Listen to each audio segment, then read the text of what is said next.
Hey, what's up mga kaballers? Maligayang pagbabalik sa aking channel. At pag-usapan natin ang balitang Golden State Warriors Dynamic Big 3 may malaking pasabog sa NBA. Chris Paul mag-showtime bukas kontra sa Mavs. Tara na't pag-usapan natin yan dito sa Basketball Hotshots.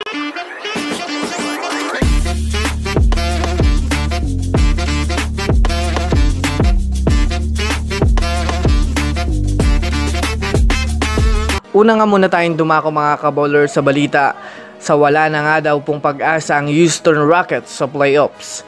Matapos nga po mga kaballers na magtamo si Alperen Sengun ng injury ay marami na nga pong mga fans at experts ang nagsasabing mukhang ito na nga daw ang panahon na malalaglag na naman ang Rockets dahil kilala naman nga natin itong si Alperen Sengun bilang isa sa mga player na gumagawa ng pangalan sa NBA na isang big man.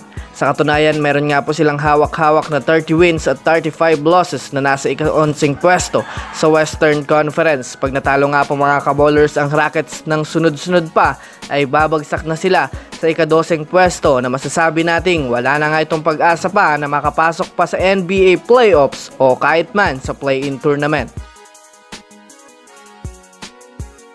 Samantala, dumako naman tayo mga kaballers sa balita patungkol sa kupunan ng Golden State Warriors. Alam naman nga po natin mga kaballers na sobrang maganda pa ang samahan ng Dynamic Big 3 ng GSW na sina Draymond Green, Stephen Curry at Klay Thompson. Kaya naman sa pinakabagong ipinahayag ni Draymond Green sa isang social media interview, magre-retiro nga daw siya mga kaballers kasabay ni Stephen Curry at ni Klay Thompson.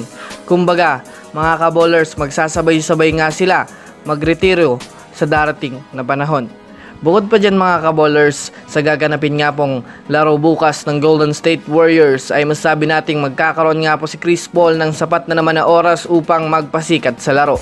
Wala pa naman nga po mga kaballers eksaktong timetable kung kailan makakabalik si Stephen Curry sa laro, kaya kagaya nang naging laro niya kahapon ay buwelong-belo na naman siya para mag-showtime bukas, lalo pat mabigat na team ang katapat nila. So that's it for today's video mga kaballers. Yan lang ang ating pag-uusapan sa ngayon. Pindutin na ang subscribe and hit nyo na rin ang notification bell para sa mga susunod na updates sa mundo ng basketball. Again, this is Basketball Hotshots. Thanks for watching.